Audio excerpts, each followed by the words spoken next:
Millions of cars have a shocking safety problem that many drivers don't even know about. And that problem results in thousands of injuries and deaths. And now a U.S. senator is demanding change. Tonight, Bob Siegel has the safety device that lawmakers want to install in your car and how they're using a 13 Investigate story to do it. That is so scary. I can't see any of them.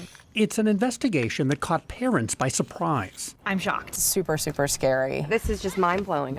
I can't believe it. 13 Investigates demonstrated how millions of popular vehicles have a huge blind zone in a place you might least expect it, directly in front of your vehicle. No, I can't see any of them. We found that blind zone can be up to 15 feet, enough space to line up a dozen children completely out of sight for a driver. I am in shock. I had no idea this blind spot existed. The blind zone on millions of SUVs and other large vehicles can be deadly, resulting in what's called a frontover, when a child in front of a vehicle is accidentally run over by a driver who simply cannot see them.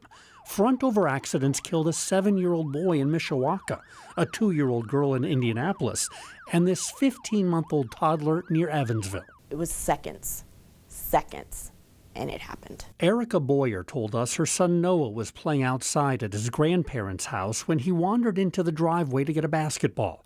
At that same moment, his grandfather was moving his truck so the kids would have more room to play. My dad had no idea what had happened. Didn't see him. I was greeted by 2 sheriffs and a state trooper. And I said, just tell me that my baby's okay. And they said, we can't do that.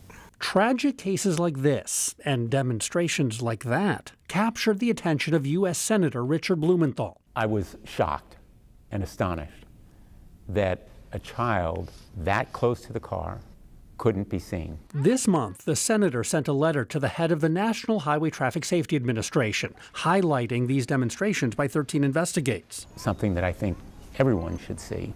The senator's letter to NHTSA raises concerns about the rising number of senseless deaths due to frontovers. Exactly how many deaths? We don't actually know. And the senator says that is troubling. NHTSA simply has failed to compile and make public the kind of surveillance data, as they call it, that would enable us to know how common these tragedies are. Each year, NHTSA reports how many people are killed and injured in accidents on public roads. But when it comes to accidents in parking lots and driveways, where the vast majority of frontovers take place, it's been years since NHTSA published updated numbers. It's got to start happening.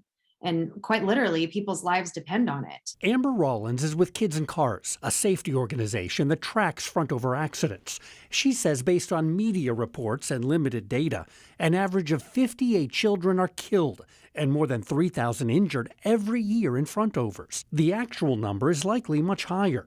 Senator Blumenthal wants better tracking and better safety devices on all new vehicles. There should be the same kind of mandate for front visibility as we now have for rear visibility. He's talking about this, rear cameras. Congress required automakers to install them in all new vehicles by 2018, and that dramatically reduced the number of kids killed when a vehicle backs over them in a rear blind zone.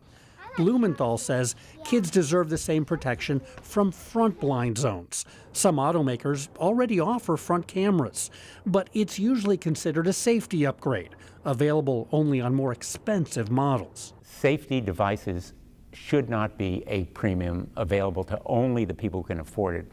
It ought to be a required mandate for cars to save lives. The senator hopes automakers will install front cameras and sensors without a mandate from Congress. If they don't, he wants NHTSA to act quickly.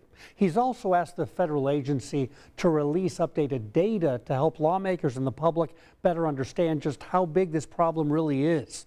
You can see our full investigation right now at WTHR.com, including those eye-opening demonstrations the senator is talking about.